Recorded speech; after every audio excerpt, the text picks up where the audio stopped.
যাবো যাবো করে তো যাওয়াই হচ্ছিল না, অনেক দিন হয়ে গেছিলো যে এই মন্দিরটা আমরা আসতেই পারছিলাম না। সন্ধ্যেবেলায় সন্ধ্যা আরতি দেখবো, সেই জন্যই আরও আসা। মৃত্তিকা মায়ের যদি এক্সাইটমেন্ট দেখো। হ্যালো বন্ধুরা, আমি কিরণ, আমার নতুন আরেকটি ভিডিও তোমাদের সকলকে স্বাগত। আজকে তোমাদেরকে শেয়ার করবো আমি সেদিনকে গেছিলাম রাধাবল্লভবাড়ি মন্দির। সে কি বলবো, মন্দিরে গিয়ে মৃত্তিকাকে গিয়ে হাসিও লাগে, কিন্তু এইগুলোই তো ভালো লাগে বলো, কত ভালোবাসা, কত আদর, সাথে আরও অনেক কিছু সুন্দর সুন্দর মুহূর্তে চলো তোমাদেরকে শেয়ার করবো। তার আগে এখানে শাশুড়ি মা সন্ধ্যে দিচ্ছিল, আর শাশুড়ি মা যখন সন্ধ্যে দিতে আসবে আমার মৃত্তিকা শোনা আসবে না, সেটা তো হতে পারে না। চকু চকু চকু মন্দিরে যাবি, দেখা শীতল হবে, ঘন্টা বাজবে, হ্যাঁ, ডাং ডাং ডাং ডাং ডাং ডাং। তো সবার আগে মৃত্তিকাকে আমি এখানে রেডি করে দিয়েছিলাম, আর শাশুড়ি মাকে দিয়ে গিয়ে আমি নিজে রেডি হতে গেছিলাম। তো চলো দুজনেই আমরা এখানে রেডি হয়ে গেছি।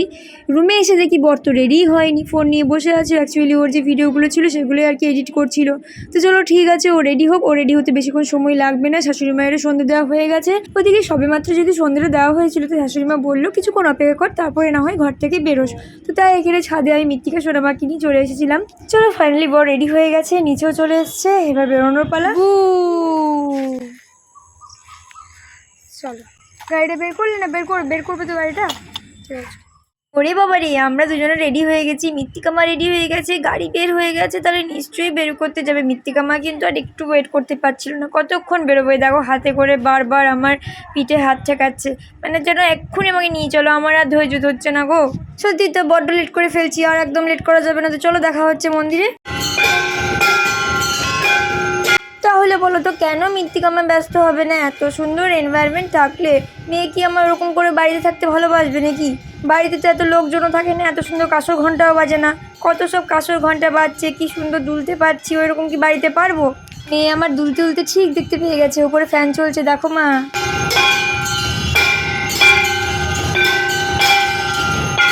আগে তো এরকম আরতি দেখার সময় কোনোদিনও আসা হয়নি, তাই যেহেতু জানতাম না যে এই সময় আর কি আরতি শুরু হয়, তাই অনেকটা লেটে এসেছিলাম।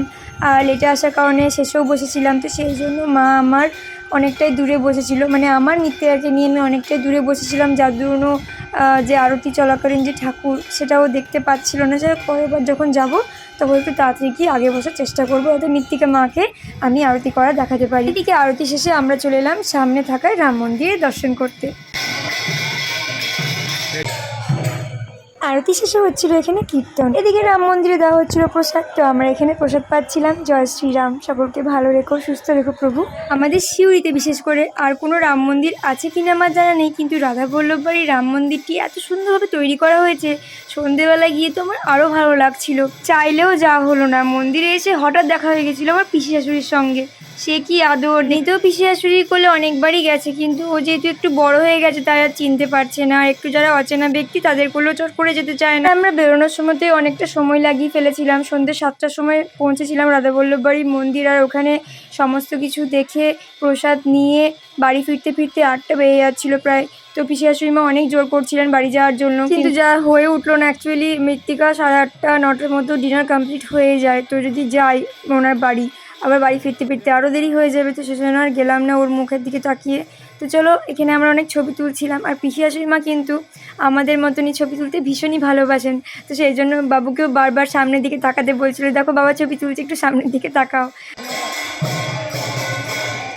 ওই যে বললাম সন্ধেবেলায় আরও ভালো লাগছিল, মন্দিরে এত সুন্দর লাইটিং দিয়ে সাজিয়েছে, যার জন্য মন্দিরের যে সৌন্দর্যতা আরও বেশি করে ফুটে উঠছিল। এই দেখো, বাড়িতে থাকলে কতক্ষণে বেরোবো, আর যখন বেরোতে নিয়ে আসবে তখন মানে কতক্ষণে আর কি বাড়ি যাবো, তাই জন্য ব্যস্ত হয়ে পড়েছে মেয়ে আমার।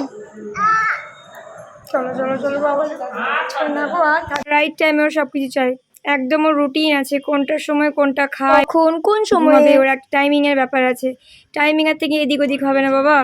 তো চলো, মেয়ের যখন আর কি থাকছিলই না, তো ওকে তো কষ্ট দিয়ে লাভ নেই বলো, তো চটপট আমরা বেরিয়ে গেলাম। রাধা রাধা, কিন্তু এবার এলে একটু তাড়াতাড়ি আসবো, সেদিনটা অনেক সন্ধ্যে লেগে গেছিলো। আরতি দেখবো, কীর্তন দেখবো, তারপর বাড়ি ফিরবো। আর হ্যাঁ, ভিডিও শেষে আমার সম্পূর্ণ ভিডিওটি তোমাদের যেমনই লেগে থাকুক অবশ্যই কিন্তু কমেন্ট করে জানাবে, ভালো খারাপ যেমনটা লাগবে। আর তোমরা একটু পাশে থেকো, কারণ তোমাদের একটু পাশে থাকা আমার জন্য খুবই মূল্যবান বিষয়। ব্যাস, বাড়িতে আসা মাত্র নেই কিন্তু বুঝতে পেরে গেছে এবার বাড়িতে চলে এসেছি, তাই আর কিন্তু কোনো তাড়া নেই। আবার দেখা হচ্ছে নেক্সট ভিডিওয়।